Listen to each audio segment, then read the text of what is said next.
Russia says it's ready for a prolonged conflict in Ukraine as its troops continue to make slow progress in the Donbass region in the east of the country.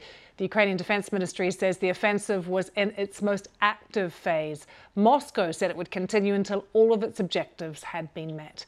The city of Severodonetsk is almost encircled by Russian forces. Neighbouring towns and villages are being heavily shelled as well. Let's take you live to Vienna in Austria. We're joined by Nikolai Petrov, a senior research fellow on the Russia and Eurasia programme at Chatham House in London and professor at the High School of Economics in Moscow. Good to have you with us for your perspective, Nikolai.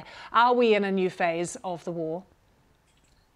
I think that Russian military plan did change, and now we're switching to the war of attrition, position in war, when Russian leadership is waiting for negative consequences of the war directly being felt by Ukrainians in order to change their public mind and make it easier to make any concessions. But having said for weeks that the Russians were on the back foot, does it seem that they now definitely have the upper hand in Donbass?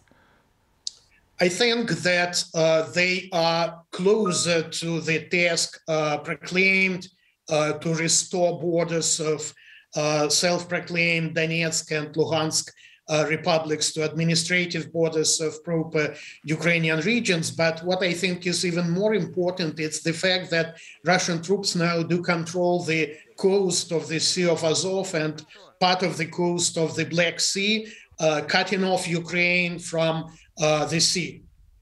How are Ukrainians in the east getting their weapons? How are the supply lines? Well, I think it works well, but one should not wait for any immediate changes. And if Russian troops will switch to defensive in order to keep those territories which are already under their control, I think it will be very complicated for the Ukrainian army to take these territories back. Because what are the tactics of the Russians in Donbass? Is it their sort of usual playbook of encircling towns and then bombarding them? Well, I think the situation in Donbas does show how complicated is to get control over territories if the other side is well prepared for the defense. So far, Russian army is trying to get all territories which were parts of Donetsk and Luhansk regions of Ukraine, but even this task is hardly possible.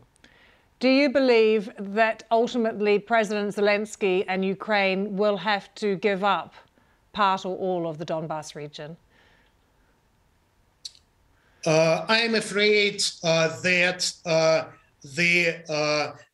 gaining back control over all territories of Ukraine will take a lot of time, and it's hardly probable that it will happen in a short while. That's why I think that ceasefire, which can help to stop this huge, cruel, and very painful war will be achieved, and later, perhaps not even this year, but later, Ukraine will manage to restore its territorial integrity.